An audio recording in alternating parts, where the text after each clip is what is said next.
Good afternoon, ladies and gentlemen. Welcome to this year's Lipsitt-Duchin lecture. Was I making myself heard? Welcome to this year's Lipsitt-Duchin lecture, folks. I'm Lipsitt of Lipsitt-Duchin. And my wife of 61 years, Edna Duchin Lipsitt, regrets that she cannot be here this afternoon. She's recently had knee replacement surgery, which can be quite painful, especially as the day goes on. And so she's sent her apologies and wishes really that she could be here. Thank you. This session is going to be recorded, so she won't be entirely bereft of the intelligence that we're all going to gain today from our distinguished speaker, Dr. Comer of Yale University. It only remains really for me to say once again, welcome and enjoy the lecture. And here comes Elizabeth Burke Bryant to proceed with this name tag.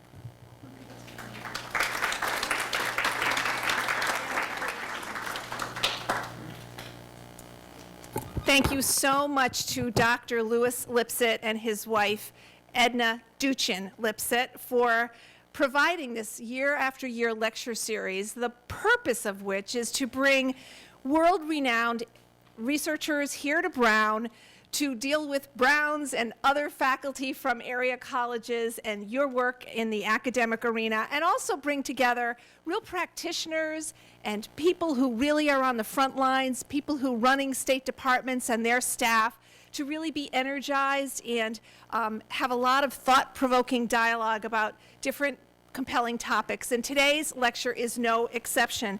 We are going to be so excited to hear from Dr. James Comer from the Yale University. And he's going to be introduced by our partner in this lecture series, Steve Bucca. So I just really wanted to welcome all of you here today and say that the best possible gift back to the Lipsitts will be to take what we learned today and really challenge ourselves to put it into practice for the children and families of Rhode Island, for the students in Rhode Island, and for all of the work in whatever states, countries around the globe that the students here may find yourselves working in the years to come.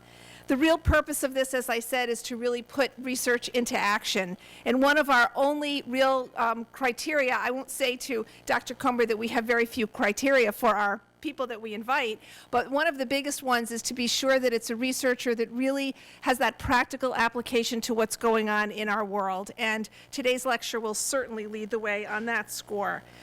We at Rhode Island Kids Count have been privileged to co-sponsor this particular lecture series with Brown University, and in particular we are partnering with Steve Bucca, who is the professor and chair of the Department of Epidemiology, the Middleman Family Director, Center for the Study of Human Development here at Brown University. And Steve, you and your staff, David's been absolutely fantastic working with Katie and the rest of our team. So we love doing this work with you on this lecture, and it's my pleasure to welcome to the podium Steve Bucca.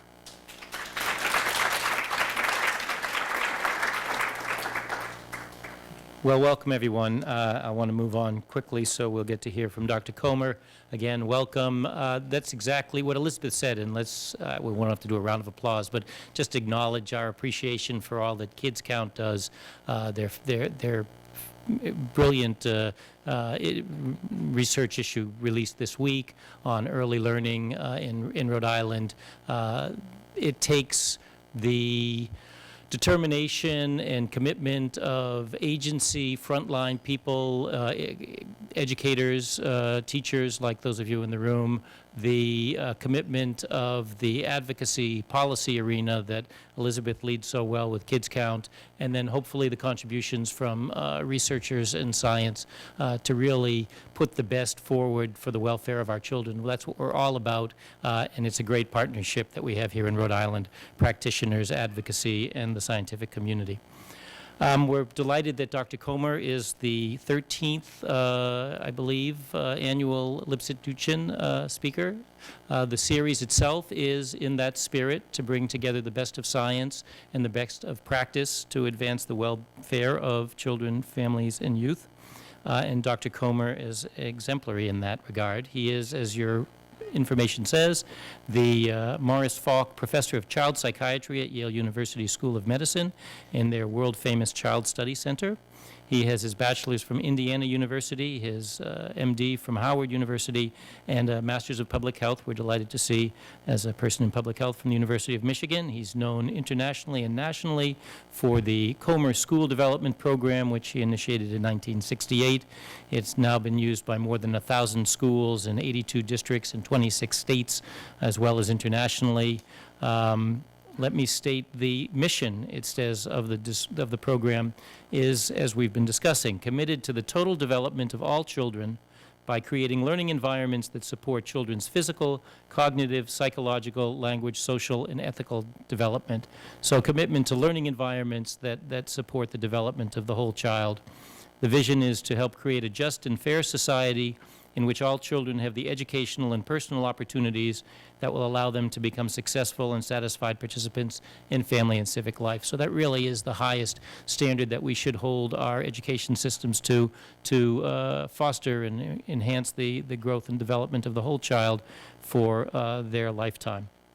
The concept promotes the collaboration of parents, educators, and community to improve student development that in turn help them achieve greater academic and school success. And it's, again, based on the belief that student development and academic learning are inextricably linked. Dr. Comer's work is known around the world. It's been featured in numerous magazine reports, television reports, many academic journals, author of 10 books, recipient of 48 honorary degrees, including one here from Brown University. His honors include the highest level of scholarship, membership in the National Academy of Education, the Institute of Medicine, American Academy of Arts and Sciences, and he shares the distinction with Dr. Lipsitt of having been a fellow at Stanford Center for the Advanced Study in the Behavioral Sciences. I will conclude by saying that his interests go beyond child development, in child development go beyond the classroom, and include both traditional and novel issues involved in child rearing as a result of societal changes, scientific and technologic changes that have occurred in society. So he thinks broadly about the place of children in contemporary society and what we as a caring, committed community can do to enhance their welfare. So Dr. Comer, thank you for joining us. We look forward to your comments.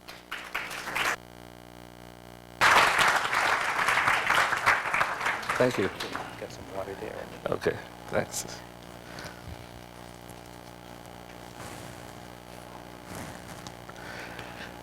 Thank you for that very generous introduction, and good afternoon. I'd like to thank Professor Lipsitt and his wife for making this presentation possible, Rhode Island Kids Count, and the Center for the Study of Human Development, and Professor Buka. I'm honored, really, to be here, to have this opportunity, and I look forward to the discussion and discussant, because I like to keep learning and thinking about the issues as well. I'm pleased that people in human development are increasingly involved in working with the education enterprise to apply what we know about child development to practice, to research, and to policy making. My experience in study suggests that we got off to, and we've had a problem in education in part because we've been using a mechanical model of how children learn, which is just wrong. And that the understanding of the brain function and how to promote the development of the brain is important in this post-industrial age, and we have not moved fast enough to pay attention. Even now,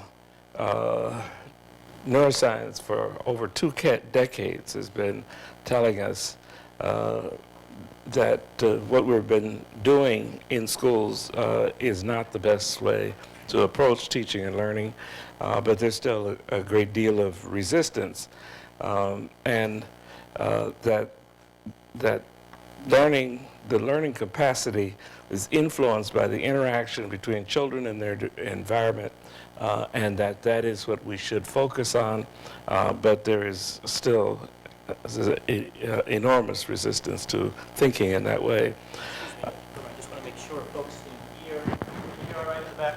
Because you do have a microphone here. I'm just trying to get the microphone to swing over You can, a little closer. it'll double, Yeah. okay. Okay. Excuse me.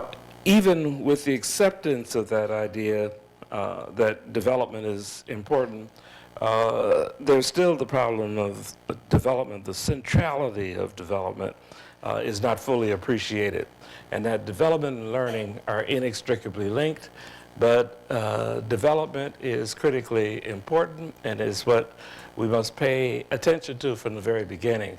You know, I started out to become a general practitioner of medicine, and I often say, and those children were born 2 and 3 o'clock in the morning, and that's probably why I'm not a general practitioner. But anyway, I often said there was never a child born with an interest in academic learning. The children are born developing, and it is what they experience in their environment that promotes development and interest in academic learning and preparation for life, or lack of preparation for life. And yet we're so focused on academic learning, which is very important, that we forget that it's the overall development of the child that is important. So my work has been to try to link the science of human development to school improvement and reform. But much of it is drawn from my own personal life experience, and that's been supported by my training, my own research, and work in schools. And while science is very important, I draw on that family experience as much as I can, and that experience, along with my what I've learned from public health, psychiatry, child psychiatry, our pilot work in schools, it has formed my position and understanding. What I'd like to do now, as I talk about reflections on race, child development, and school reform, is talk a little bit first about my own background that challenges some of the traditional beliefs and ways of thinking, and then talk about our school development program, our approach to understanding schools and how they can prepare children for their individual lives, lives in the community, and lives in the society, and talk about how that model evolved and how it works, and how it works effectively. But as a psychiatrist, the psychiatrist in me wants to know why we know what to do with children and how to help them perform at a high level, but we're not doing it. And I want to know what's between that knowledge and the actual not giving children what they need. And so I want to think a little bit about that, and then strategy for unlocking the logjam. And because it's so complicated, I won't try to say that much, but I will want to comment on it. Let me start with my background. The understanding underachievement focuses very often on poverty, and underachievement of poor, of non-mainstream children focuses on poverty. And even before that, it was a lot on whether they had the capacity or not. But now capacity is not the question, it's really poverty. But I'd say it's beyond that. It is whether the historical determinants of underachievement or underdevelopment, underperformance, have really been explored. And have we adequately thought about how we overcome the consequences of past experiences? And I raise that question because I'm from a poor family, and I know that poverty alone is not the issue. Poverty is very important, but it's not the whole issue. My mother and father were from the bottom of the socioeconomic level. My mother was a domestic, and my father was a steel mill laborer. My mother was a child of abuse, all kinds of a range of abuse, and had a very difficult childhood. She had a good father, and he was killed by lightning when she was 6 years of age. And as a result of that, a cruel stepfather came into their lives who was abusive in every way and would not allow the children to go to school.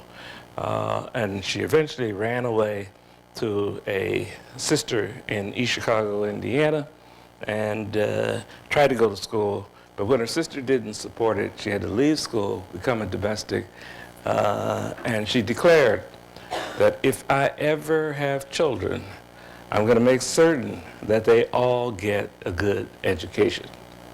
And then she set out to very, very, very carefully find my father. As it turns out, my father had been married once before and had a daughter, and she wasn't sure he was the right one. So she insisted that he get a letter of recommendation from his ex-mother-in-law before she but it worked out well. And the two of them created a family situation that allowed their 5 children to obtain 13 college degrees and have professional careers and contribute to the larger society. My mother had less than 2 years of education. My father less than 6, both in the rural South. She was a domestic, as I mentioned, for 14 years before I was born, and he was a steel mill laborer. I had 3 friends who were just as bright, just as able as anybody in my family. Anybody in the predominantly white, kind of full spectrum socioeconomic school, they were just as bright as anybody in that school. And it was full spectrum because some of the children in that school were children of the people my mother had worked for. We thrived in that environment, and my friends who were just as bright all went on a downhill course. One died early from alcoholism, one spent a good part of his life in jail, and the other was in and out of mental hospitals all of his life. Eventually I realized in my training, and after my change, watching them go downhill, deciding to go to asking the question, what happened, and then what can be done about it, that led me away from general practice into psychiatry, child psychiatry, public health, and eventually focusing on schools. And realized that the difference, the only difference, was the quality of the developmental experience that I received at home as opposed to the quality of the developmental experience that they received at home.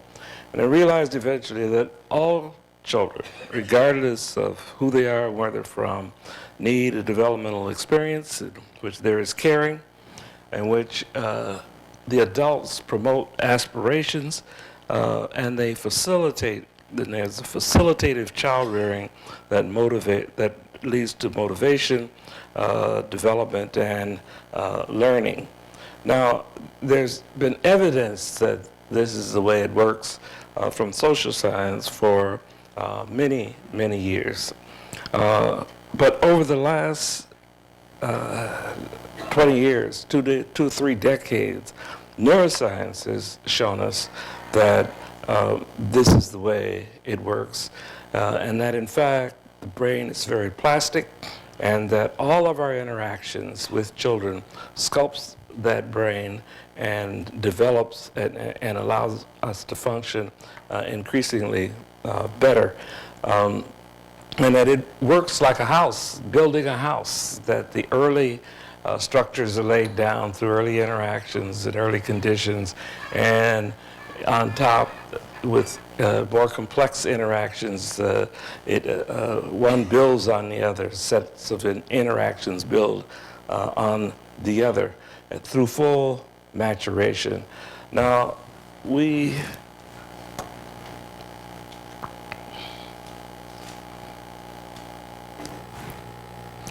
and it is because of the importance of that brain and the fact that we do not pay enough attention to it that I want to start with it.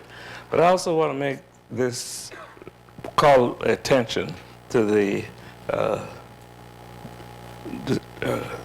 script below because it has great implications for education.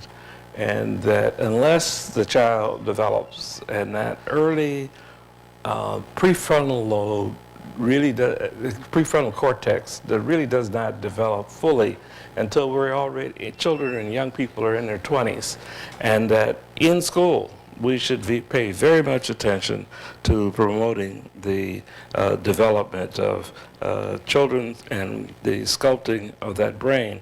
And all of those interactions are important. In fact, there's a critical dynamic that facilitates development, behavior, and learning. And that is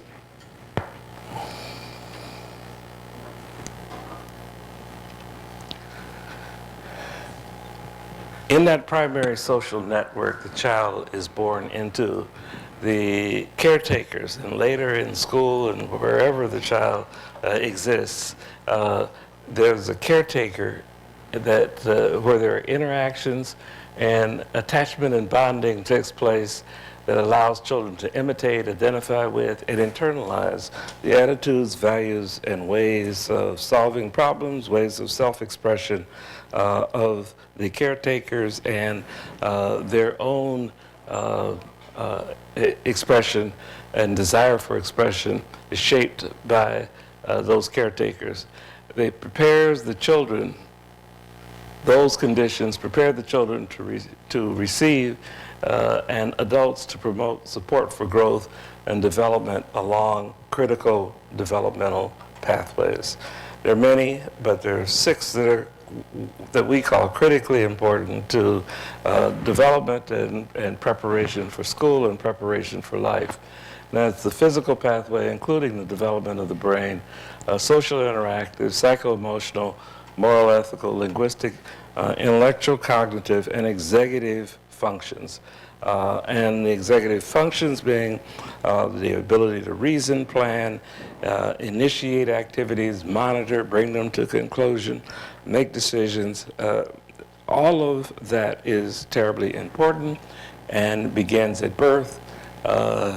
It's what we do in kindergarten, or should do in kindergarten, and it's what children need all the way through to grow and be able to function well. It should all lead to self-motivation and self-regulation. And as children are able to self-motivate, regulate, complete tasks, express themselves, solve problems, they gain competence, gain confidence, they gain self-worth, and they're successfully meeting life tasks from their perception. Now, the implications for a school and life are huge in this, and it is gaining internal control as opposed to external control that is terribly important. And I worry about the quick fixes and the efforts to allow children to behave or make children behave in school without paying attention to their development, and they're developing their own capacity to maintain, to handle their emotions and their feelings. That is what we have to pay attention to. Now, I received all of that at home, but many children who do not come from a primary social network of family, church, neighbors, clubs, and like, where they are able to function well, and they have the kind of interactions that I just described here, and they are marginal to the mainstream in their developmental experience and way out here antisocial. Those children go to school and they are not able to meet the expectations of the school. They are viewed as bad children, dumb children, not so smart, and people react to them in that way, make matters worse, and they go on a downhill course in school and often in life. Now, what I have said about my low-income family and church-based culture gave us the social capital for relationships in the mainstream and to work with mainstream people. All of that's abstract and theoretical. I want to think about it in a more concrete way as I think about my experience in my own family, and I want to share that with you, the way it played out in that family. My parents, though poor, were deeply committed to rearing successful children and provided for us as much as they could. Every Sunday, my mother would sit, although she could just barely read, she would sit and read the funny papers to us. Now, funny papers not great literature, but that's not what was important. It was being close, the warmth, the thinking with her, talking with her. That was important. They would take us to the park and interact and play, and on the porch in warm summer afternoons, there was interaction, and I still have fond memories of all of that. But the caring and support was there. Now, I remember when I was about 3 years of age, the doctor came to see me, and when he left, I stood up at the end of the crib. I don't remember this, but I was told that's what happened. I stood up at the end of the crib, and I said, I'm going to be a doctor when I get to be a big man. And my parents responded to that by buying me a doctor's kit and reminding me that the candy pills were for the patient, not the doctor. But a neighbor came along, and she said, why are you encouraging him to be a doctor? She says, we're poor people. You know, he will never be a doctor. She had internalized the notion of the society, the people around her, and she was passing it on. My mother said, if you say that again, you will have to leave. Yeah. Now, even worse, my mother worked for the most affluent people in the community for many years, and so she reared us as she reared their children. And so twice a day, in the morning and in the evening, she gave us a bath, put us out to play, gave us a bath in the evening, and somebody saw her one warm evening as they passed by, said, look at her. She's giving those kids all that good treatment. She said, they ain't nothing but little pickaninnies. The young people here won't know what pickaninnies means, but it's a derogatory term for African Americans. They had internalized the belief and the limits, and were passing it, would have passed it on, but my parents always blocked that kind of expression. But the motivation to learn and aspirations and high aspirations that they had. My middle name is Pierpont. Unusual middle name. Pierpont Morgan was the most powerful man in America at the time I was born. By that standard, I'm a failure. But,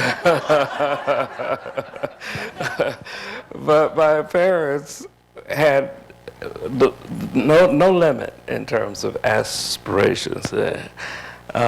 The socialization, the rules of the game were learned around the dinner table.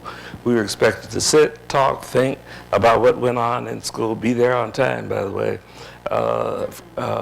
what went on in school today, listen to the other person, you have your chance to talk, and then after dinner, we would have discussions, and we were lively, and there was a rule that no matter how bad that you were losing your argument, you could not fight.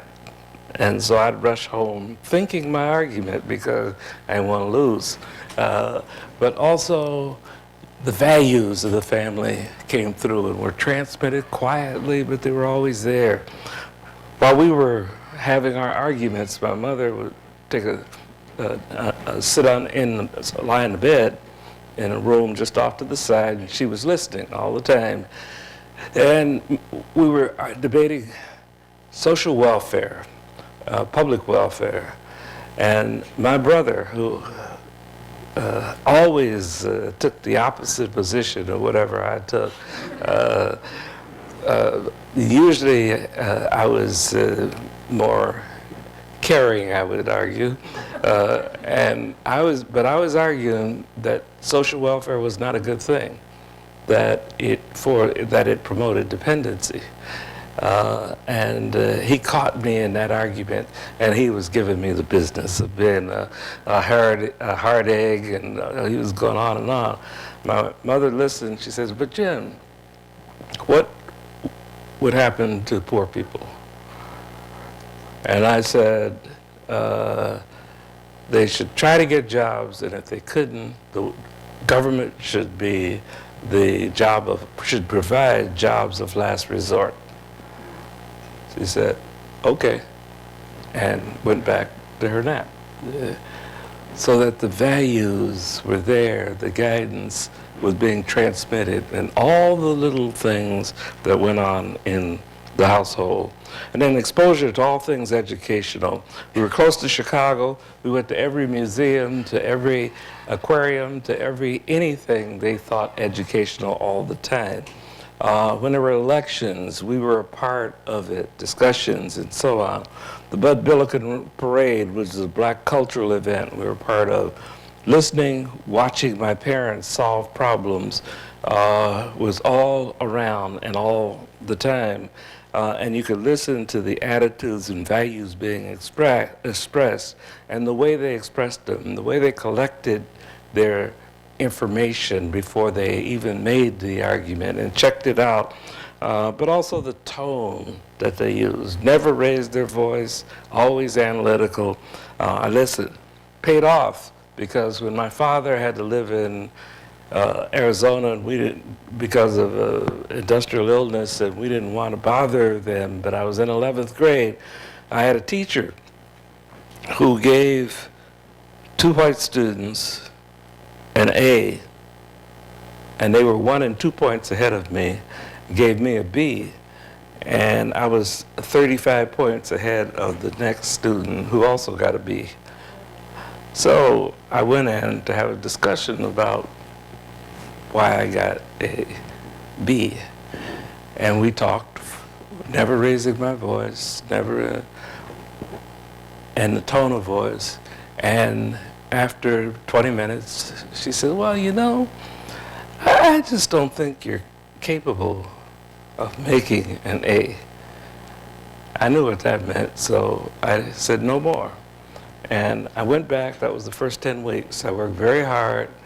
At the end of the next 10 weeks, I had the top score, and they were 1 and 2 points behind. But I didn't take her my card. I went back and got all of my grades that I had gotten that semester. I worked hard, so I had all A's that semester. I took it to her, didn't say a word, just gave it to her, and she gave me my A. But I didn't know how to do that, because I was a 16-year-old I knew how to do it because I grew up in the home of Hugh and Maggie Comer. And so the family home experience is where we learn those basic life skills. The church reinforced it, and where we practiced those skills, my father was a church leader. And I wanted to just tell you some of the things I heard at home. And they are the kinds of things that my own children say when I said to them they were growing up, they'd say, now that was on page 365 of the child-rearing book. But what we heard was, nothing beats a failure but a try. The measure of a man is from here up. His integrity, his honesty, his intelligence. Prepare yourself as a black child. Your time will come. If you are on time, then you're 5 minutes late. And when my mother was irritated for something stupid, she would say, use your head for something besides a hat rack.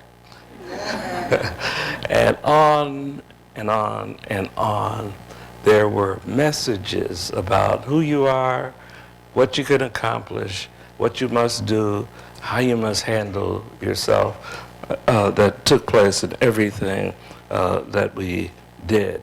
And so it is at home that the things are established. Now, that allowed us to go to school, allowed me to go to school and elicit a positive response from school people.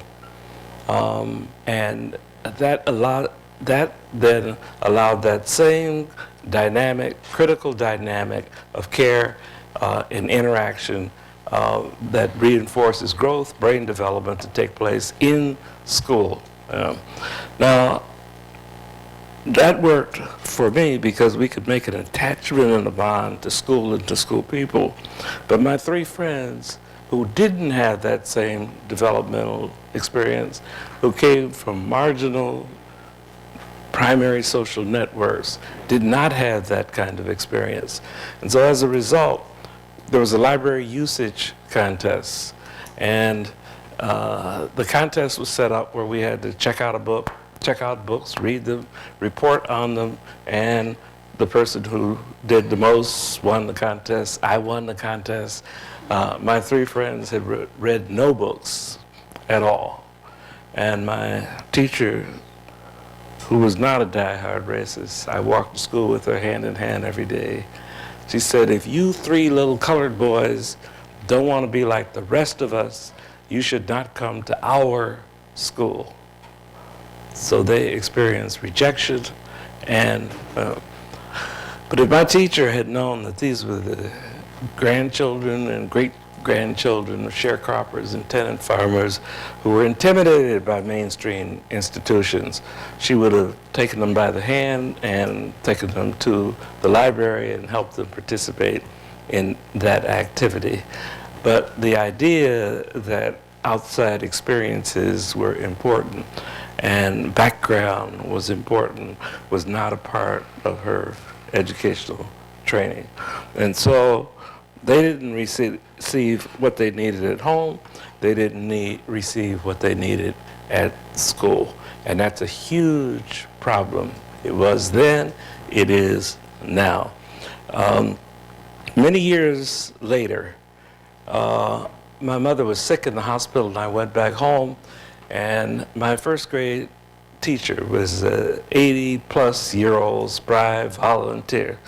And when she saw me, she said, "Oh, my little James," and she threw her arms around me. I was 55 years old. But you're always my little James to your first grade teacher.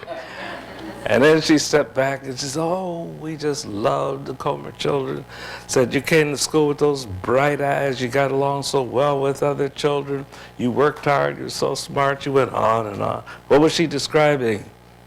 She was describing the outcome of that developmental experience that allowed us to go to school and elicit a positive response and be supported now, both at home and at school, in a way that allowed us to meet life tasks.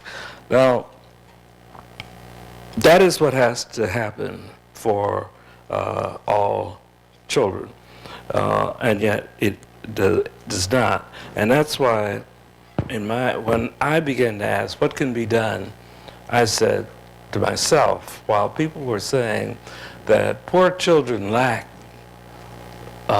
social capital and therefore have little chance in school, I said, why not create schools in which you provide them with the social capital they need to be successful? And that's what we then began to think about how to do. And that's what led to our school development program. There's something I want to make, a point I want to make. When I started my work, there was the issue of whether we should integrate or have de facto segregated schools, and could we make a difference in those schools? I said, give me the segregated schools. The issue is not integration. The issue is developmental experience, and change the quality. Now, I'm for integration, by the way, but but that was not the issue, and we were being misled that what the kids really needed support for development. And the two schools we went into in 1968 were 32nd, 33rd out of 33 schools. Eventually, they were tied for third and fourth highest levels of achievement. They had the worst attendance and behavior in the beginning. They had the best attendance several years later, and they had no serious behavior problem. Those schools had multiple problems, multiple issues with poorly coordinated services, and there was asynchronous activities. The little pieces of activity were all floating around all over the place that were uncoordinated, and led to conflict among the staff and the parents, among the students. And so we had to create within that school a culture that would allow the critical dynamic, the caretaker, to interact with the child, imitate, identify with, internalize, and the kind of support along the developmental pathway in school. We had to change that dysfunctional environment. And this is what we did. Well, first of all, I just want to say this is a poor family. That's my mother, father, brothers and sisters, and they were just like the friends. But we had a different kind of experience, and that again is what I want to emphasize. Now, how do we give children the kind of, from poor backgrounds, the same kind of, or similar kind of experience that I had? That's all I had to go on, because in 1968, there wasn't a lot of literature about changing schools in poor communities. And so I went on my own background with the developmental, with the knowledge I had gained from public health and psychiatry. And so we went in, and we didn't impose our notion of what would make a difference on the schools. We lived and learned and watched things go haywire and watched all the conflict and difficulties, and people didn't like each other. They didn't trust each other. They didn't want to work with each other. Everybody had their own ideas, and it was chaos. And so how do you deal with that? And so we let the problems and the people tell us what to do. And we created, first of all, a school planning and management team that allowed all of the constituents to own what happened in the school. Parents, teachers, administrators, and all were represented on that team, and that gave them ownership. And then that made organic growth possible, because they created the academic and social, the comprehensive school plan, both academic and social, that led to staff development to help this workforce that had worked in a control and punishment or control through punishment way with low expectations of the children to think differently about the children and to think about providing them with skills that would enable them to grow along the developmental pathway. Staff development was designed to do that. And then assessment of what was going on and modification on an ongoing basis. Now, parent team represented on that school planning and management team, but they also had their own program. And the school staff support team was originally called the mental health team, but because of the stigma, school staff support team, those social workers, psychologists, special education teachers, they all work together. When we started there, 7, 8 helpers seeing the same child, meaning the child received no help. Working as a team, they figured out how to work with children, and sometimes simply helping teachers think differently made a difference. They thought globally about problems in the school. They work with individual children. But all of it was pulled together and coordinated, and the people on the team had to buy into a set of guidelines that eventually became the values of the school, so that the idea was not to point the finger or blame, but to solve the problem. The problems were solved not because one group or another had power in the school. They were solved by asking, what's best for children? What does this child need? And what does this school need? And so consensus about what the problem represented and what was good for children is what we tried to arrive at. No right, no wrong. We were willing to try what most agreed on, go back and try something else if that didn't work, but whatever worked and met the needs of children, that's what we tried to do. And then collaboration, so that there was no paralysis of the principal. The principal had to listen to and receive the input of everybody involved. But it was all done in a systematic way so that it was a synchronous relationships, and that is the way it has to be, because when we went into that school, everybody, every organization in a community was in that school, all running over each other, trying to help the children. By having a school planning and management team, having responsibility for creating the program, and having oversight, deciding who could and couldn't be helpful and when they needed them, and how to draw on them, all of that was managed in a very systematic and organized way. And gradually, you went from a school that people would walk in and say, oh my, is this a school? To the milkman coming in one day and say, what happened here? So all of a sudden, it was a caring, warm, and caring place. Not all of a sudden.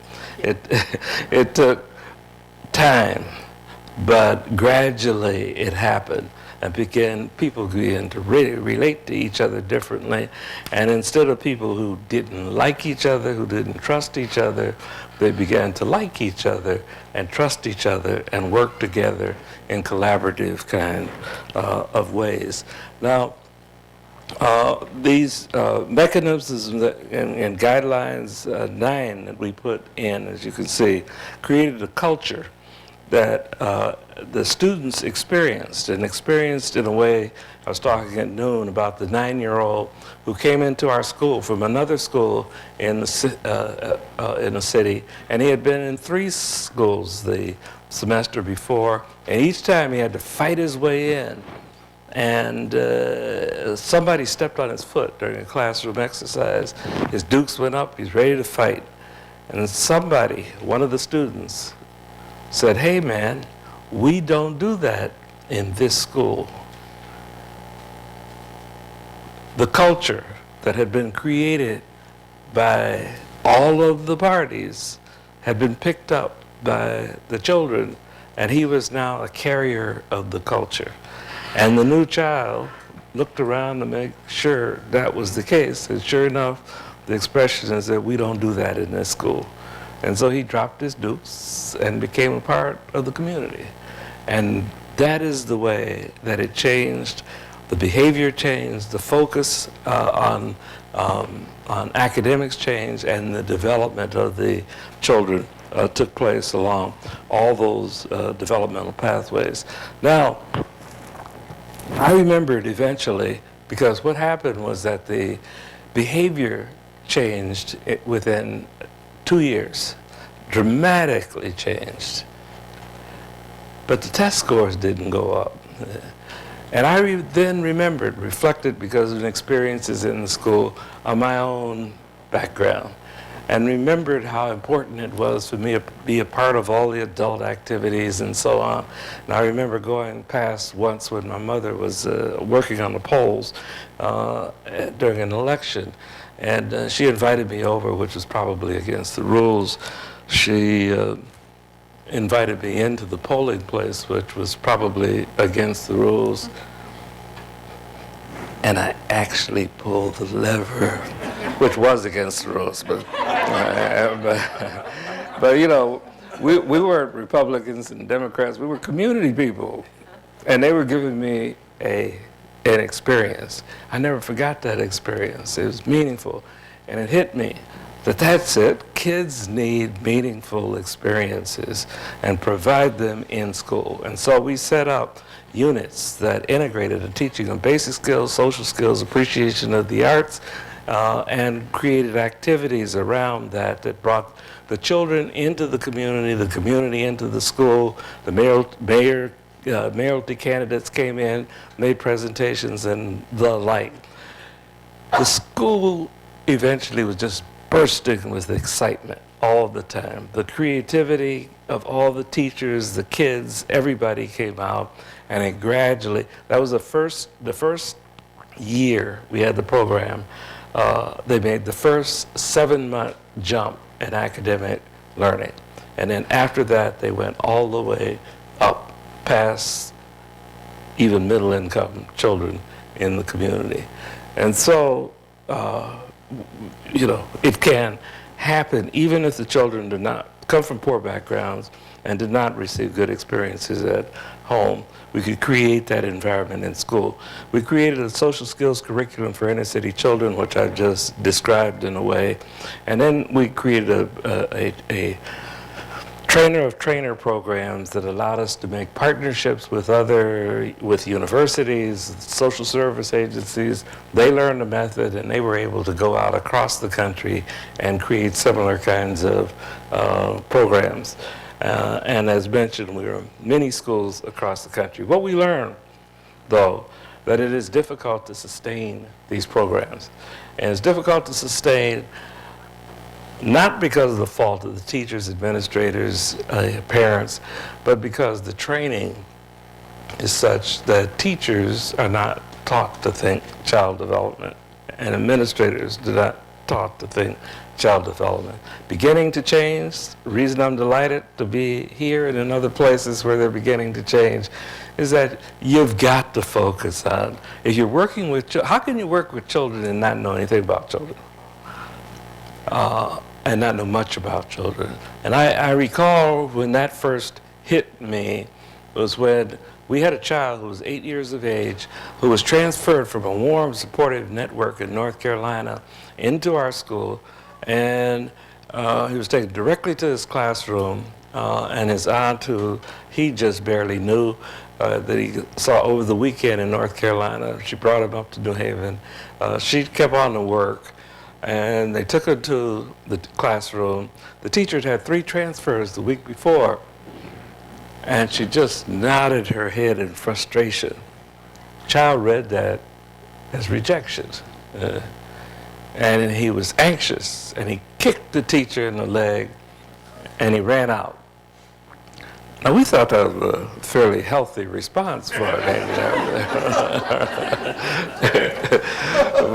But of course, the teacher didn't. And then we had a meeting with at SSST, And we talked about what it must be like to be 8 years of age and to find yourself yanked out of a warm network and put somewhere where you didn't know anybody.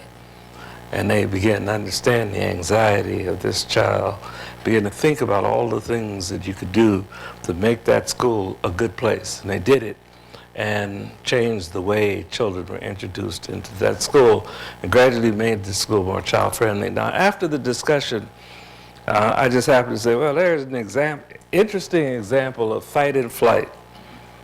I thought everybody knew what that was. But they looked at me like I was speaking a foreign language. And I realized that there they are on the front lines, rearing children, and they haven't had elementary information about how to help children grow. And so that's when we began to focus very heavily on supporting or helping teachers and that workforce that's out there. That workforce that's out there is huge and has to be helped. And we have to, from now on, train teachers very differently. Unfortunately, we're not convinced yet. Many people are not convinced that that needs to be done. Many people say anybody can teach. Teaching is one of the most complicated, intense jobs there really is. You know? My son-in-law works with the Jet Propulsion Laboratory, and he puts those little rovers on bars and all that kind of stuff. I had 2 granddaughters. I said, David, what's easier, your work or rearing the children? Oh, easily the work. Because you know what's going to happen. Those forces are there, and it's going to happen the same way all the time. These 2, I don't ever know what's going to happen. So it's tough work. It's tough work. It takes good training and child development, and the learning sciences need to be the basic science of education, and that needs that. Now, we know that. We know that now. Study after study after study shows that that's necessary. But we don't do it. And the question is, why don't we do it? Some of it is just tradition. Some of it is because we work in silos. Some of it because the kids who aren't doing well are just poor kids or minority kids. Some of it has to do with inertia. Some of it's politics. Some of it's economics. There are just enormous numbers of reasons that we don't do what we know needs to be done. And it doesn't help to point the finger of blame at anybody.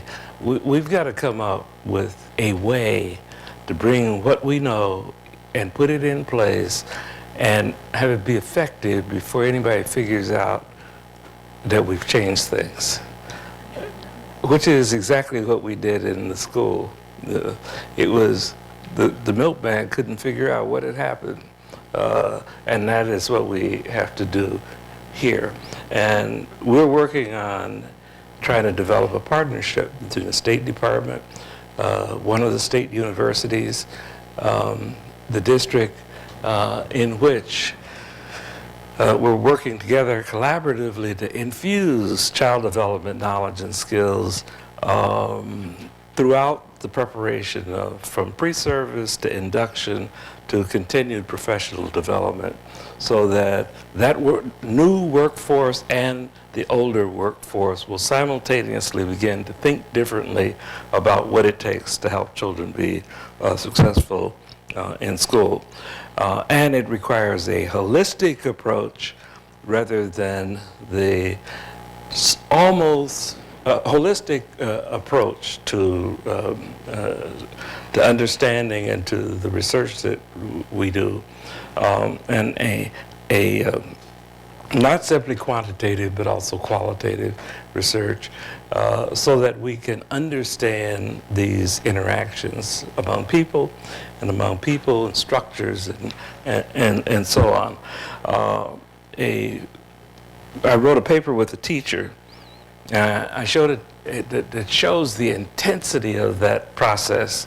And I showed it to a friend who's a very bright Rhodes Scholar, he did a special, he built a company, sold his company, and he hoped that it was going to make a difference for kids, poor kids like himself. It didn't. And so I showed him this paper, and he said, you know, for the first time, I understand how intense this relationship is and what teachers, how much they do. And we've got to figure out a way to help teachers handle that process routinely and with less stress and with greater success. And I think we can do that if we can develop the kinds of partnerships that I've just described.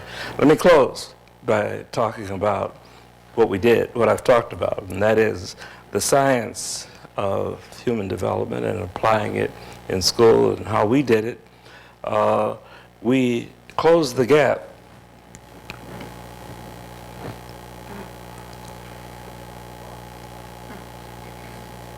This is an affluent community, and the poor black kids came from housing projects adjacent to the.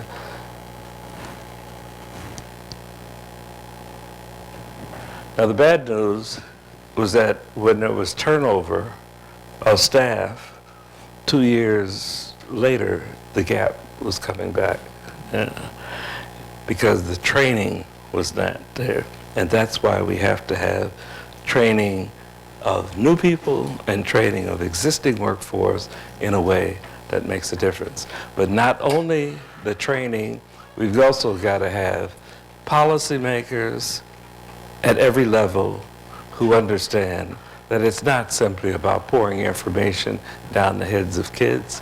It's about giving them an experience that will enable them to grow and seek information themselves and develop responsible habits and behaviors and want to be successful individuals, family members, and citizens of the society. So let me start with that and respond and have a discussion.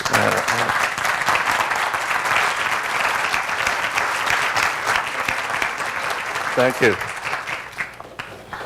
Thank you, Dr. Comer. That was fantastic. Well, thank you. And you can come on and take a seat with our discussants, and we're going to have a great, lively discussion with you. Good. I'd like to invite our discussants up, and then definitely let all of you know who are burning with desire to hop in that there'll be plenty of time for you. We're going to have Commissioner Gist and Gigi Del Bello come on up with Dr. Comer.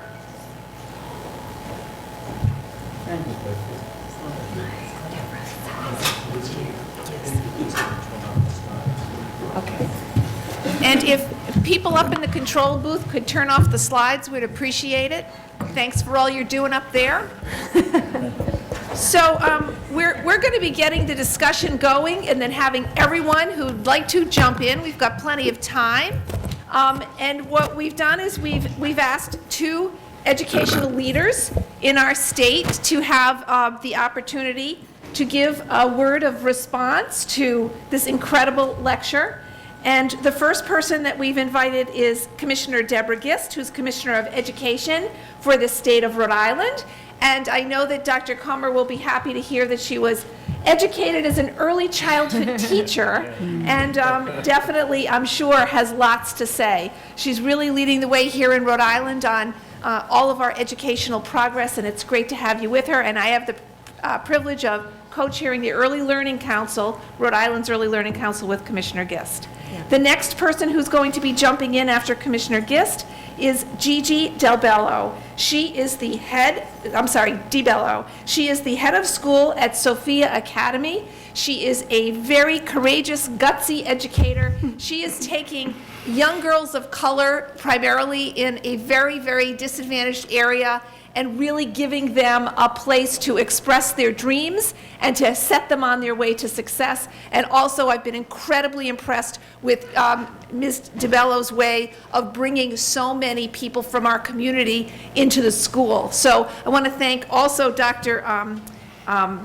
what we have been doing over the years with so many people to make sure that we have a lot of different perspectives. And I'd like to just start off right now with Deborah Gist.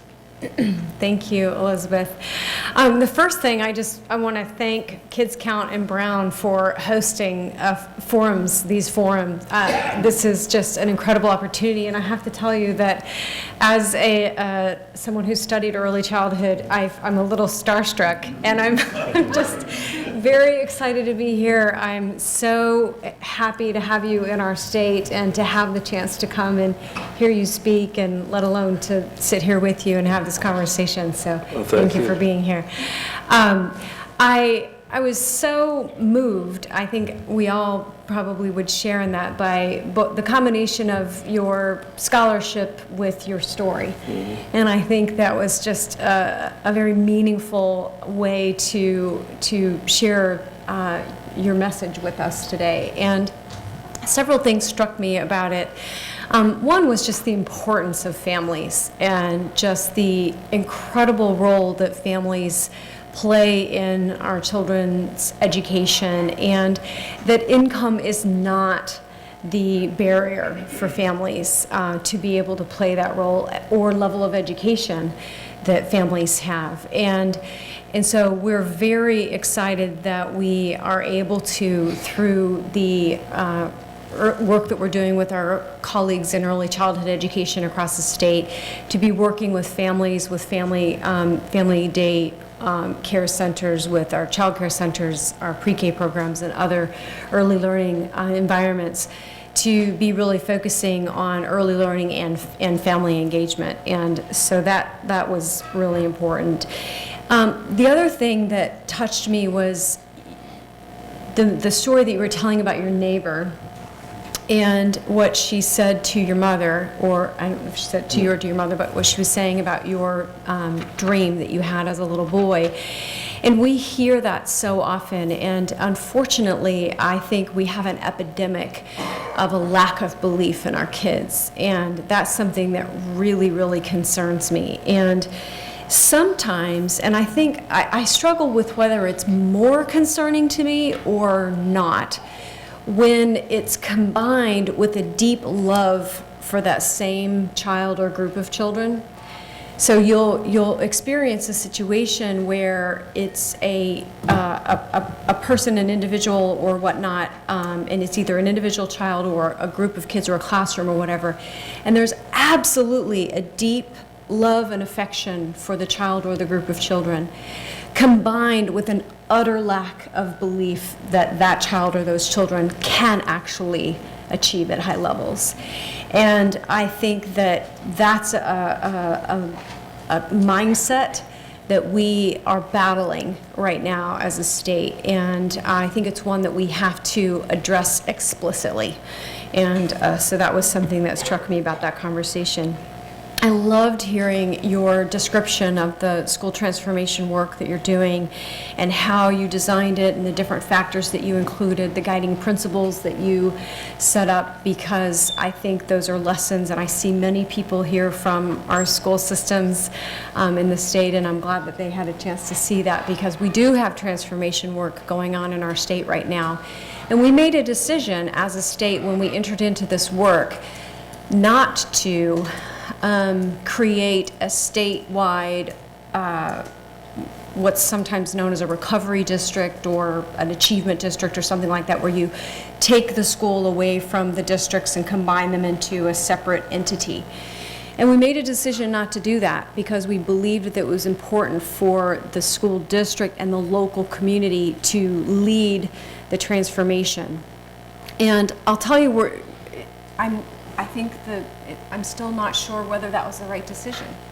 I see a lot of progress, not at the pace I'd like to see, and implementation is bumpy, and there's a wide variation of quality of implementation. And so I struggle with that, and I'm just sharing that with you, but just to say that what I appreciated about the model that you shared is the importance of engaging families, engaging students themselves, the educators, obviously, and working together on that implementation, and that's definitely a value that we have.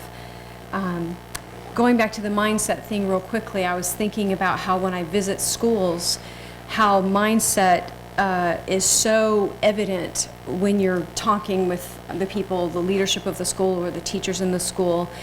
And you can walk into schools that are very, very similar in terms of the challenges that they face, the student body that they have, the kind of neighborhood that it's within. And in one school, you walk in and you sit down with a group of people, and they start in on, you don't understand, our kids can't achieve because they have this problem and that problem, this is happening and that's happening and this is happening, so it is unfair for you to have expectations of our kids. It's disrespectful to them. They can't meet those expectations. That hurts their self-esteem, and this is sort of the nature of the conversation. You walk into another school, same situation, but when you walk in, you're talking with a group of people who say, you know, we were having challenges with attendance and tardiness. So we problem solved through that, and so your guiding principle around, I forget how you put it, but solution focused. You know, the problem solving. Yeah. Let's see. No fault problem solving. So it's not about who are we going to blame, but it's also the problem solving. Yeah. So they say, we were having a problem with attendance and tardiness. So we implemented this process, we did this, we tracked our attendance, and look what happened when we implemented this, then it kind of leveled off, so we tried this other thing, and here's what happened. And it's about the mindset. It's not that the situation is any different. The kids aren't different. But it's the mindset of the folks who are there saying, we can solve this problem together. We're not going to sit around and say who's at fault. And so that was something about your model that really struck me. And I'll just stop there because I want to hear from you, and I also want to hear from Gigi, who's doing amazing work. Thank you. So I also want to thank Dr. Lipsitt and Dr. Buca, also Elizabeth Burke-Bryant, for the great data that you put together that we use at Sophia quite a lot, actually, on kids, poverty, on education, on health care. It's very important. And I also want to say that when they asked me to sit on the panel, I said, are you sure you really want me to do this? Because Sophia is a teeny-weeny independent school for middle school girls from low-income homes. It's really 60 girls. And I think it's really easy to write off what we're doing by saying that it couldn't possibly be something that could happen in a larger system. So I was a little worried that that's how you would receive my thoughts today. And I'm going to preface my remarks with that, just to saying I understand that what we're doing is a lot easier because we're in a teeny-weeny place. And with that, I want to sort of transition and thank Dr. Comer. There's a theme here. It's also a thrill for me to be here with you because I was an undergraduate studying psychology in the 1980s, the early 80s, and of course, I studied you and your work. And so it's very exciting for me to be up here with you. My mom is an early childhood educator, so that's also sort of a common theme here. And so those images of the brain are very familiar to me. And of course, I think her dream was that I would do early childhood education as well, but I was much more interested in adolescence and adolescent development. Your talk, I thought, was very familiar to me because of the psychology piece, but also your stories just reminded me of so much about my childhood, my family, my values as a person and as an educator. I found it very personal, very intimate, and I think that's right on because this work is very personal and very intimate as educators. I feel that as an educator every day, and I'm not afraid to say that to my teachers as well. This is very personal work, and you're really putting yourself right on the line every day and bringing yourself to the classroom, which is, I think, what makes them such great educators. I also found it inspirational and provocative because, you know, it's funny, you ended with this, and I was writing it down pretty early on in your talk. We know so much, and yet we're not doing what we know works best for all kids. And it's just, period. It's a crime. It makes me really sad and really angry. And that's not a good place to work from, so I don't stay there. But it is absolutely the truth. I'm a storyteller, so I'm just going to tell you 2 quick stories that I thought of while you were talking. And they're both really about adolescence. And the first, it's easy for me to tell because it just happened today at school. So I had lunch with 6 kids today because I was helping them get ready to be the children part of the search committee tomorrow. We're hiring a social studies teacher. So they are part of the hiring process, and I made clear to them in the very beginning, you don't have the hiring power, just so we're clear. The decision is my decision. And, you know, they do very well with clarity. Yeah, right. You know, adolescents do very well with clarity. So you're clear, and they say, okay, great, we can relax now. That's good. I'm glad we know that. So I said, now that I said that, you do have a lot of power. And you're going to be with this candidate tomorrow for probably 50 minutes. And I'm going to ask for your feedback afterwards, and I'm not going to be in the room with you. Kind of reminds me of what you were saying about the voting booth. It's probably against the rules or something, but I'm not going to be in the room with them. So I said, you know, and I don't want you to let this candidate run the conversation because this is your conversation. You're hiring, you know, you're part of this process for our next social studies teacher. So I said, now, with that said, let's talk a little bit about what interviews are like, because I love interviews. They're really fun. You have a chance to really get to know somebody. We need to develop those questions that you're going to ask, though, and they're going to be your questions. So, by the way, 5th through 8th grade at the table, okay? That's what our school is. All girls. So, anyway, they started to come up with these questions. And I was thinking, wow, I'm glad I'm not going to be that teacher in there tomorrow. Their questions. Now, meanwhile, we haven't done our questions yet as the search committee. I have a great search committee, including some community folks. As Elizabeth said, I do like pretty much almost everybody in this room, not really, but about a third of you are partners of Sophia in some way, shape, or form. So I believe that's really important for our students, really. So anyway, they came up with these questions, and, you know, Pahoa wanted to know about hands-on learning, what kind of projects they were going to do. Daniela wanted to know, this was a trick question she told me, if the teacher gives homework in the summer or during school breaks. And I said, well, tell me about that question. She said, well, you know, if she says no, I'll know she's not any good. So I kind of talked about not tricking the candidate and really wanted to engage her in a conversation. So we kind of reshaped the question so that it was open-ended. She totally got it. It was totally fabulous. So they also wanted to know, the 6th grade student, Shalia, wanted to know how the teacher would help them if their grades really weren't up to par. So if they were getting a C in social studies and they wanted the A, what the teacher was going to do to help, because the student really wants to do the best. And so how is the teacher going to help with that? And of course, they had several follow-up questions that they were jotting after that, including after-school help and you know, making their email available to the students and things like that. So they obviously already had the answers in their head. And then finally, I'm going to tell you about this last one because it's really stunning to me. It's stunning. The student is an 8th grade student and is a part of a justice and gender seminar that we have for all of our 8th graders. And all of our 8th graders, remember, it's a teeny place. So it's, you know, what, this year is 10 kids in the 8th grade this year, normally 10 to 15.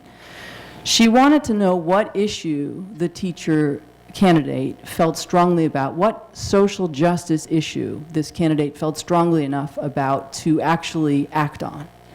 And, you know, she wanted to know that because she felt it would help her understand this teacher not only as a teacher but as a person. And, you know, she said, as a follow-up, she wanted to understand what it was going to be like for the teacher if the students, you know, if the teacher didn't agree with the student's opinion on an important issue, and how she would manage that in the classroom.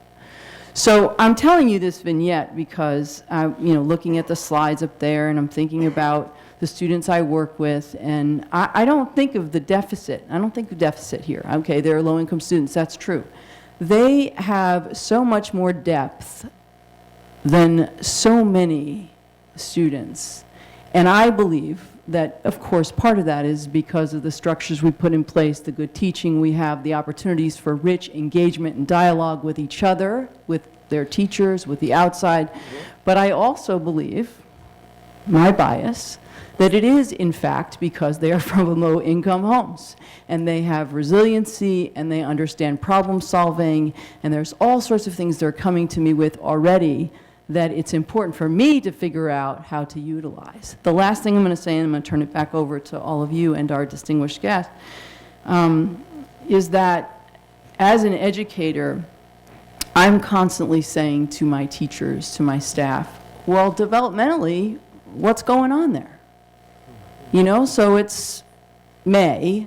It's often a very hard time for teachers. The sun is shining. They're tired. The kids want to be outside. They're not there, as Dr. Comer said in the beginning, they don't come because they want to do academic learning. They're coming to school. They want to be engaged with each other. They want to be excited, intellectually stimulated, all that. It's a hard time to be a teacher in May, okay? So I always say to the teachers when we sit in our faculty meeting, well, let's think about what's going on developmentally. Ms. Wood, you're a 5th grade advisor and you're a science teacher. I know you're having a hard time with that 5th grade class. Now you were amazing for the first 7 months of the year. Guess what? Developmentally, you actually have a 6th grade class now. Because at this point in the year, they're really like 6th graders already. They're almost a full year older than they were already. You have to change your game. It's on you. And I can help you. And in fact, you know, 6th grade's really your comfort, 5th grade's your comfort place, but really, Rachel's amazing with her 6th grade advisory. Let's figure that out. Developmentally, what's going on? And I feel that that question is a critical question. So if you have a kid, like the story you told about the boy who kicked the adult, you have a kid who's doing something, the first question should be, well, what's going on? What's going on in here? What's going on over here? And developmentally, what's going on? So I love working with adolescents. And I love working with girls, which is a good thing, because I'm in an all-girls school for middle school girls, right? But I love working with adolescents because they're supposed to push back. That's what they're supposed to do. They're supposed to be hard to work with sometimes. They're supposed to want to be powerful and not really know how to do that. So it's our job, actually, to help them feel powerful in productive ways and to help them manage those moments when they do make mistakes, because they're supposed to make mistakes. So, you know, the other thing, and this is what I'll close with, that the kids said today, really had to do with how the teacher can come in and be a friend and a teacher. And they understand that they can't, you know, just be the friend. They know. So I would like to see, this is my personal commercial, I would like to see Sophia actually be a charter school, be a public school, be a model for other schools, because frankly, I'm spending a lot of time raising money because we have a model where our students pay tuition, very small bit of tuition, but it only makes up 3% of our budget. So we're basically raising the rest. And I believe that we have an incredible model, and I think Providence and other folks could certainly stand to benefit from the lessons. So thank you. You inspire me. Oh, thank you.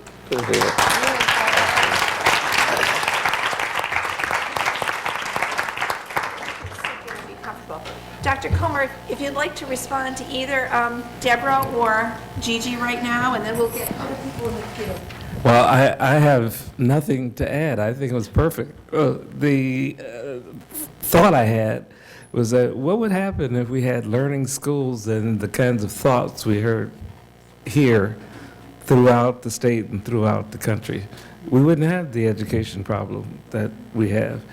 That business of thinking together, you know, I love sports and team sports in particular, and I'm always struck with how when the pitcher gets in trouble, the coach comes out and they all come together and they try to figure out, and they come up with a strategy. Why don't we do that? We do. That's what you described. You reminded me of that. But why don't we in education do that across the board rather than close our doors and go in and get tougher? It takes time, that's why. Well, it takes time. That's true. And yet that may be, and you may want to comment on that, that's where policy may have to change so that we have more time. And training has to change so that it's okay to go and talk to your colleague and partner or person you're working with. it's not the norm to work together in that kind of way. And it's not the norm to think developmentally about everything, you know. And that needs to happen. Well, now I think we can turn it over to you. This is an amazing crowd. Of course, Dr. Comer doesn't know this, but it's an amazing cross-section of folks from our community. We have almost all of the state departments serving children here, I think all of them. Director Sandra Powell is here. We have Anna Novice and Dr. Blythe Berger with us. And we have our fabulous rabble-rouser friend, Peter Simon, with us. We have housing people, we have DCYF people, we have people on the front lines of education. It's great to see our superintendent from Woonsocket with us. So just don't be shy. Come on up. Mary Sylvia Harrison, everybody. Bill Hollinshead, it's a great, great group. Leslie Gell's back there from Ready to Learn. Please come up. And we were just talking about Central Falls High School over lunch. Victor Capillon is there. So who wants to get the ball rolling? And please introduce yourself, and so everybody knows who you are. I'm Mary Sylvia Harrison. I'm Vice President for Programs at Nellie Mae Education Foundation, but I live here in Providence.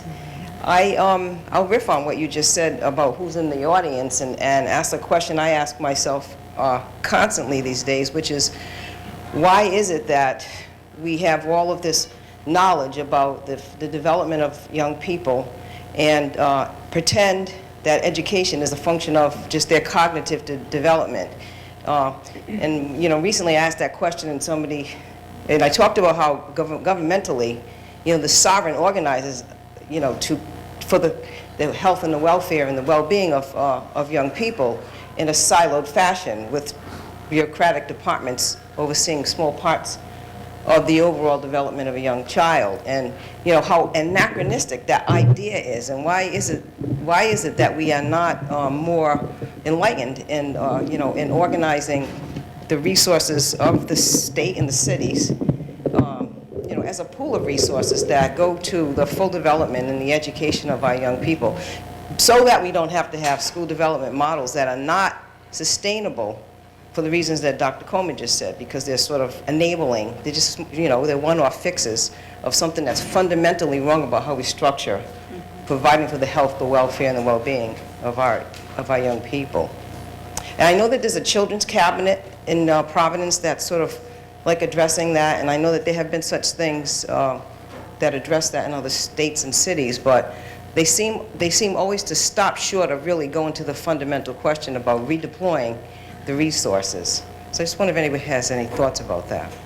And I think one of the follow-ups to that, too, is the issue of teacher education, teacher prep, and how this all works in. So, Dr. Comer, want to just respond to Mary's points here? Well,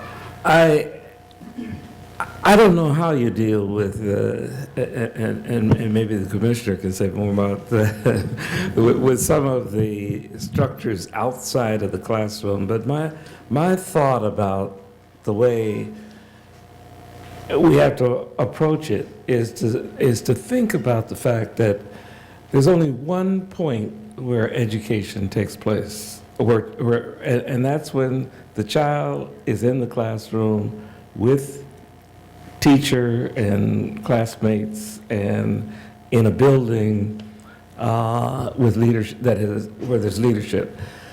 Everybody else, it seems to me, has to start with that picture, and to start from that point. And so that's what we want. That's what has to happen. Now, how do we organize to make that happen on a routine basis? Everybody else has to restructure around making it possible to have the kind of conversation you had with those young people. And that I don't know that we're doing. We come in with new programs to wrap around. Well, what does that mean? Yeah, and we come into all kinds of new initiatives that come right off the top of somebody's head without saying, does it allow the people in the school to interact with children in a way that will support their development? That's the starting point, I think.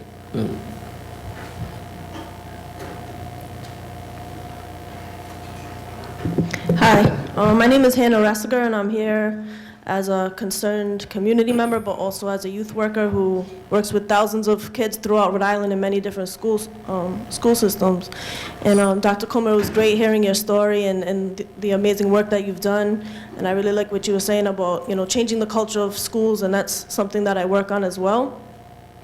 And I just wanted someone to address the issue of all of the testing that's happening, because I know when I was a kid in school, I wasn't very good at test taking, and I don't necessarily think in that way, and I just see like constantly it's getting worse. I have a student that I saw who needs to leave a class that she needs to graduate to take a test that the score is not going to matter, and then next year that same test is going to matter in terms of whether or not students will graduate from high school. And from my understanding, kneecap testing was not meant for that purpose, to judge individual students. And my favorite thing that you said was that education is not about pouring information down the heads of kids, but providing an experience. And I think that is so true, and I feel like that's the opposite of what's actually happening in most of these schools. And I just would like someone to address that issue, because experience is so important, and I feel like teachers and kids are being, forced to teach to the test and just focus on these tests and not actually having an experience of knowledge and education and a love for learning. Gigi, you want to take that? I think that was tailor designed for you. But I was I just will kidding. say a little bit and then Okay, pass it to good. you, just to give you a chance to think. That's a joke. That was a joke. I want to just make sure everyone's clear. We do take the kneecaps at Sophia. We don't have to. We're an independent school, but we do take them. We started about 3 years ago because I thought it was a good way for me to get some free information, actually, for my kids, and to look longitudinally at them before and during and after. It is awfully tempting to spend time teaching to the test. It's awfully tempting. And, obviously, I think it's not the way to go. But what I try and say to the kids is that they have to know how to deal with tests like that, because they exist. And I want them to have options, and I want them to go lots of different places, and this is one of the ways that they're going to be measured. And so I want to give them the tools they need so that they can be successful on those tests. But I don't want the test to be the only piece of information we're taking on the kid or getting from the kids. I had a student this year in the beginning of the year who said, I'm not taking this test. I'm refusing. It's an 8th grader. It's one of those things where you say, you could be careful what you teach your kids, right? So I said, that's fine. You don't have to take the test. We probably need to talk to your mom about that, but okay. That's all you're going to say? I said, well, that's not all I'm going to say, but I'll start there. You have the power. You don't want to take tests, don't take tests. But if I understand correctly, here's what you told me about your hope and dreams. And so I kind of gave back to her what she said she wanted to do with her life, and then I sort of talked about actually the ways in which, taking this test and other tests like it are probably going to serve her in the long run. So of course, the end of the story, she took the test. But let me tell you something. It took a lot out of her. She had a major meltdown on the last day after that test. And this is a kid, she's in 8th grade now. In 5th grade, she came to us, she would go under the desk when she felt shut down. Pretty often, actually. And I swear to God, I had to stop her from going under the desk on the last day. Your ball.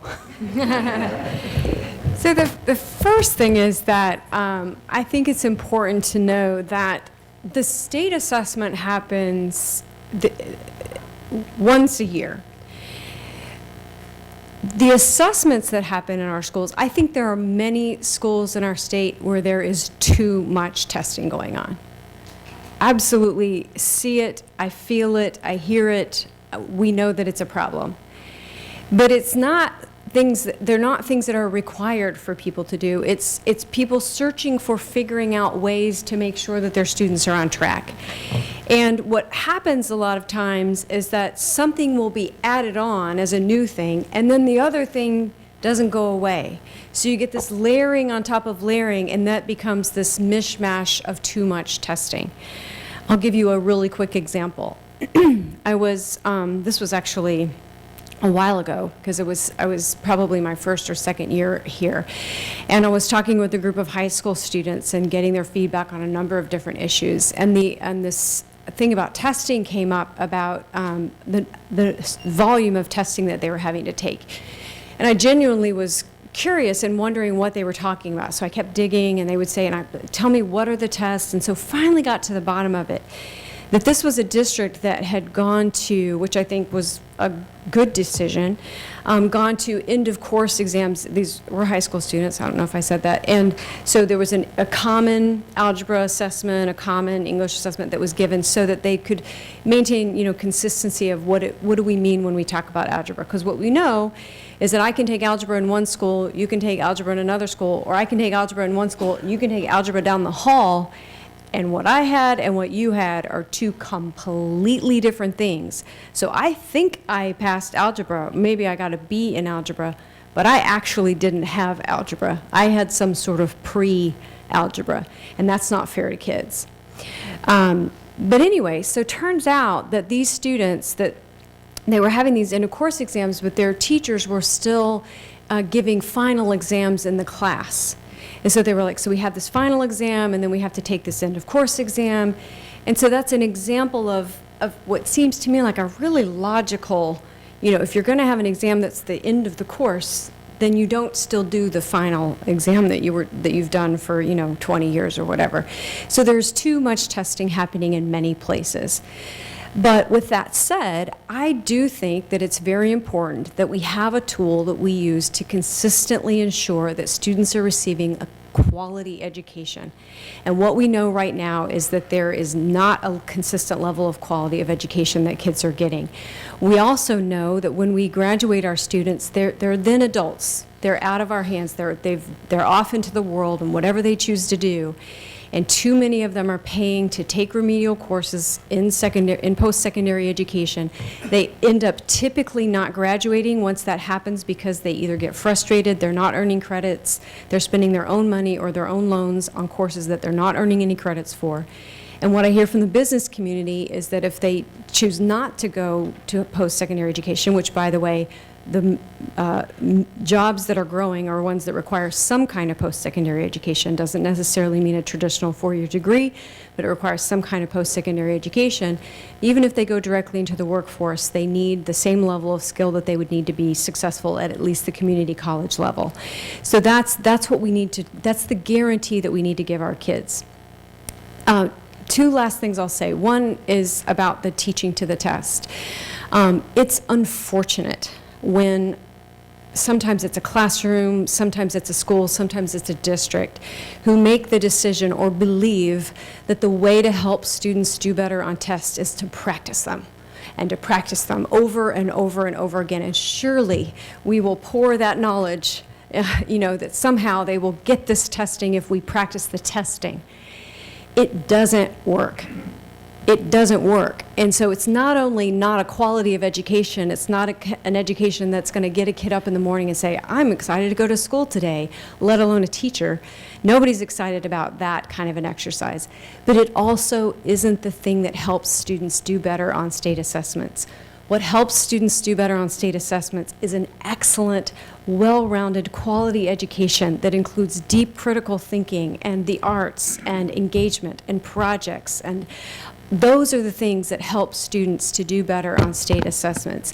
And we also can't wait until our students get to their junior and high school to address challenges that they're having academically. So those are a few things. And the very last thing I'll say is, because we don't have time to get into it in any depth, but I'll just say shortly, there is not a single student in this state who will be prevented from graduating from a high school in Rhode Island strictly because of the state assessment. So if you have heard other than that, there's a misunderstanding about the entire design of our diploma system. And I know there's a lot in the newspaper, a lot going on, but and I'm happy to talk with you, do follow up on that, but just know that it's a much more well-rounded system than that, with lots of safety nets and alternatives for students. Okay, just go ahead. Dr. Comer? Can we go back to Barry's question about what prevents us from doing? And I guess I stated as a first step where we start. Yeah. in some ways, the policy making and the kind of practice decisions are made in departments outside of the school, in the schoolhouse. What needs to be done to help people think about what we're saying here today and think about the fact that the way they've been doing things is not working and how we change that? What I still find is that people want some new something from somewhere without going back to basics and without asking what do children need to grow and develop. And those people are making decisions about what goes on in schools and places. And I'm talking about in-state departments and legislatures and places. What can we do to begin to change that and their own understanding of how children learn? Can everybody hear Dr. Comer? You haven't? Okay. Gigi, did you have one more point before we take another question, or do you want to go on? Actually, that was it. That was the question. That was the question. Yeah. Wait a minute, I'm sorry. Yeah, I want. So, So I think I'm going to respond to that, if that's okay, Elizabeth. So let's see, I'm trying to think where to begin. What we have tried to design in Rhode Island, and I'm very open to feedback on this, is a system that sets expectations, and we've gotten resources and provided resources, but not a system that mandates that things be done a certain way. And so sometimes people will say, well, it's not exactly the same from one place to another, and they'll feel uncomfortable about that. It's very intentional that it's designed that way, because I don't believe that at the State Department of Education we have all the answers. And so what I was saying earlier about how we decided to handle our struggling schools and leave those decisions to the local community, it makes me concerned when I don't see the progress, but I believe that it's important to give the communities the opportunity to make those decisions. Another example is around when you look at the entire diploma system and the performance-based portion of that diploma system, and I don't know if everybody knows what I'm talking about, but it's typically like a senior project or something like that. Those were, the expectation was set at the state level, but the way that those are implemented, the design happens at the local level. We don't have a statewide mandated curriculum. We have state standards, the decisions about how things are taught, when they're taught, those kinds of things happen at the local level. And that's just a philosophical decision that I think doesn't fully answer your question, but I think partly addresses this from a policy perspective. What is our responsibility? To me, our responsibility is to try to ensure adequate funding, and that's a critical piece. And we got the funding formula put into place, which is moving us toward an equitable funding system. We're not there yet, but we're moving in that direction. That's key. And we spend an adequate amount of money in Rhode Island in most of our communities, and we have to make sure that that money is being spent well. So we've designed a system called the Uniform Chart of Accounts, where everybody in this room can look and see exactly where the school and the school district are spending their money. And so if the question is, well, why does my school district, why does my friend from church, their kids have updated textbooks or something like that, and my students don't have enough or they're outdated? Well, we can find out. We can answer that question. What do you spend on textbooks? What do they spend on textbooks? And if it's not on textbooks, where is that money going? Where is it being spent? That's a really important policy tool for local policymakers and others, advocates to have. In terms of the cross-agency work, I'll just quickly say that we are working, and Sandra's nodding, very, very closely together with our partner agencies, DCYF, Department of Human Services, Department of Health. So it's maybe not as evident to everyone yet, but we are working very, very closely with them on a number of different initiatives. Thank you for your patience. Hop on in. No problem. I just want to say thank you to all the panelists for delivering such an informative talk. And so I am a senior here at Brown. We've actually met a couple of times via various different events, the Boys and Girls Club. So I've had sort of an interesting educational trajectory. So I grew up in sort of the Providence public school system, had transitioned over to private school where I went to Wheeler for high school. And clearly there's a discrepancy between the resources that I was exposed to there and sort of what I was exposed to in the public school system, the Providence public school system. And I sort of parlayed that into being able to be admitted to Brown. And, I'm a senior here where I'm taking some graduate level courses with people who are actually teachers in the field. And, I'm sort of hearing about their experiences and their challenges as teachers. And one thing that they constantly bring up is the curriculum. It's just the top-down curriculum, sort of all the things that are in place that really make it difficult for these teachers to implement various different strategies to help students coming from various, social and cultural contexts, in kids who are, really dealing with, as you guys mentioned, a lot of different things, whether it's at home or whether it's, after school or whether it's with their peers. So there's so many different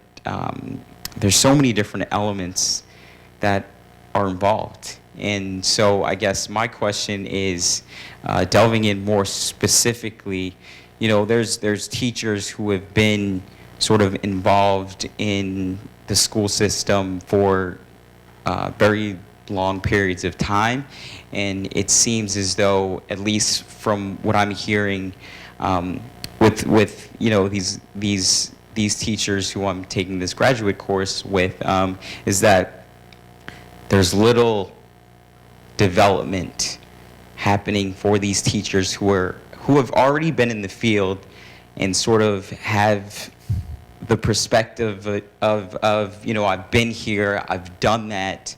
There's not much I can sort of build upon or learn or in fact grow. And I think that can be very, very problematic when these kids that are entering the school system or in the school system they're changing rapidly, and there are so many, again, different elements that they're plagued with that they perhaps weren't plagued with, 5-10 years ago.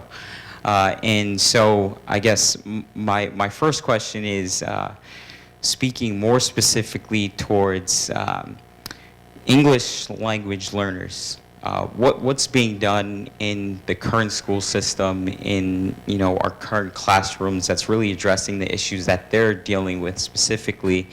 And then the second question is, what are we doing for those teachers who have been in the field for a while, teacher development wise, and how are they learning and developing the same way that these students should be learning and developing? Because if there's that disconnect, then there's no growth or progress on either end. Well, that's a great question, and Dr. Comer, if you could start that answer. You're pointing down the row, but... Well, let me take the last one, and that is a part of what that's a part of what we're trying to do with the partnership that allows state university to work with the district, to work with our group in child development, that will allow pre-service, induction, and then ongoing professional development, so that the teachers are having experiences where they can learn to think differently about how to teach and how to meet the needs of children today and the experiences. And also things like how you take the curriculum as it exists and align it with the activities you need to carry out and you want to carry out to support that curriculum.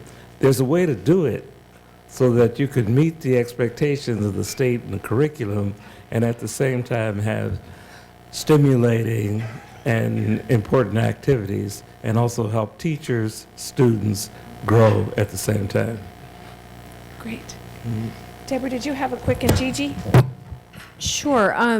So on following up on professional development, I think that it's really important for us to differentiate professional development for educators the way that we believe education should be differentiated for students. And for far too long, we treat all teachers the same, like for far too long, we've treated all students the same.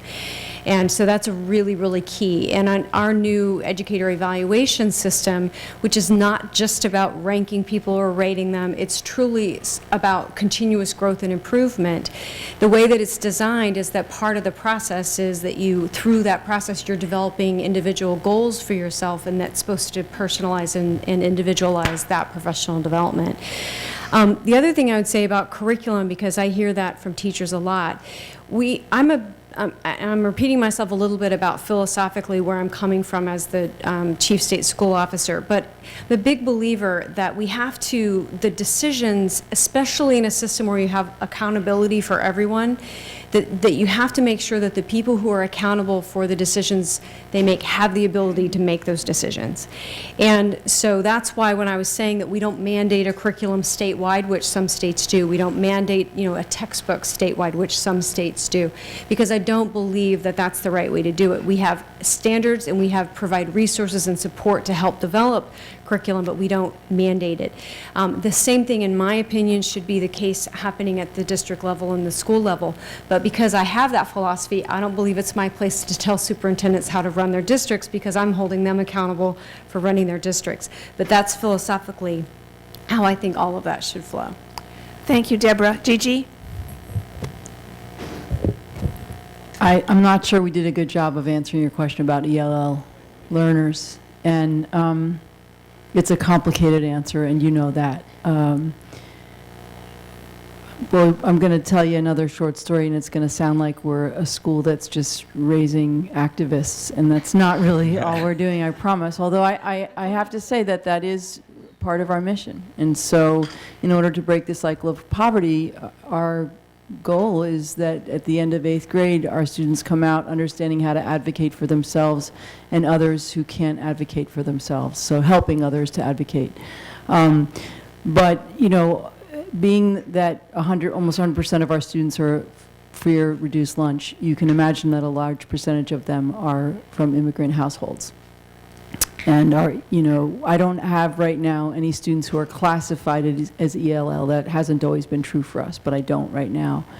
But with that in mind, many of them are bilingual and navigating between home and school all the time and helping to translate and so on and so forth. And a lot of my families, the moms or the dads, don't speak English as a primary language, and I'm having to manage with that in lots of ways.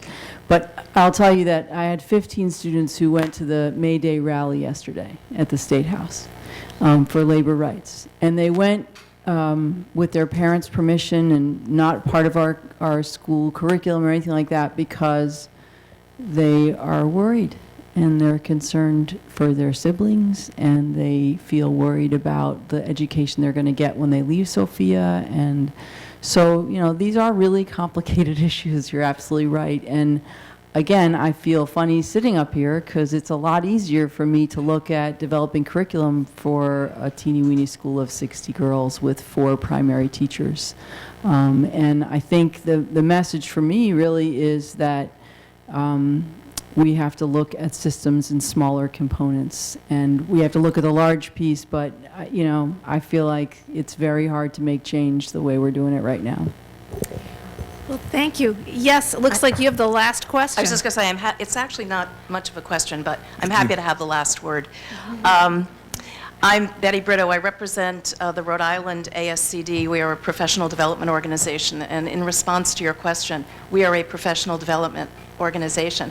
We are one of many professional development organizations in the state for educators, and we work in partnership, so that crosses all those lines. And we're small, but we're powerful because the work we do is really important. And our most recent work, which has yet to be announced publicly, I guess, the commissioner is aware, is we just were able to get a resolution passed both in the House and the Senate in Rhode Island around the tenets of the whole child. And you speak about the whole child, Dr. Comer, and we believe very strongly that the work is more than what goes on in schools. It is about community engagement, parental engagement. It is about colleagues talking with colleagues and sharing. It is about establishing a culture. And we believe very strongly in that, and we find that there's a lot of that going on in Rhode Island, and we're working to deepen that work. So. Terrific. Just one last comment before we have express our appreciation for all of the panelists. I guess just to leave on a positive note, like the last speaker, that I think there is great opportunity in Rhode Island, going back to your question about systems change and integration of systems. Certainly there are challenges at the school level. I'm personally so excited about the opportunities in the preschool level. And again, Commissioner Powell, Commissioner Gist, Health Department folks who are here, DCYF, really are working in very impressive ways, shoulder to shoulder, to essentially build a new system that's, as I'm describing it, universal but not uniform, that reaches across agencies. And I think it's going to be revolutionary. And I would just, encourage all of us to go forward and to work harder in our jobs to make that one of the goals. So I think there's lots of challenges, there's lots of opportunities. We're appreciative that you leave us with a note of positive optimism and a realistic sense of the work to be done. We thank Dr. Comer and our panelists.